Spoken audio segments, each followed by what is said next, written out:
are hundreds of Canadian Armed Forces members currently headed to British Columbia to help with everything from supplies to evacuation to whatever is needed. There are thousands more on standby. We will continue to work closely with the province, with Indigenous leaders, with community leaders to make sure that we are doing everything we can to support the people of British Columbia through this incredibly difficult time. Meteorologist Mark Robinson joins us now live from Vancouver to discuss these extreme weather events in Canada. Mark, good to have you on the show. So the Army is heading to the region. Let's start off with the latest in terms of from this massive flooding and landslides. Well, yeah, I mean, this is an ongoing type of situation. It's not just one of these one-off events. We're seeing a lot of water moving through the watershed, continuing to cause flooding issues.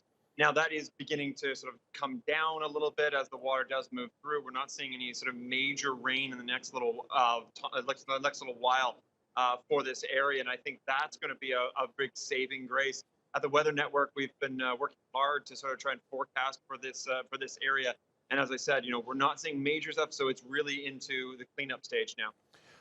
Mark, you said this is not a one-on event. Authorities there are calling this a one-in-a-century type event. As a meteorologist, are we going to have to get used to seeing more events like this?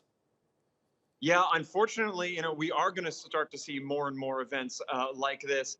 I mean, the big issue is, if this events happen somewhere where there isn't anybody living, we wouldn't even notice. But as we expand our cities, as we, continue to build infrastructure into areas that, we haven't necessarily had infrastructure before, we're going to see more and more of this kind of thing. Because really, when it comes down to it, it's where these events occur as opposed to, how often they occur. You said that the weather forecast isn't looking all that bad. I mean, we're sort of playing these pictures of the mass flooding in the area.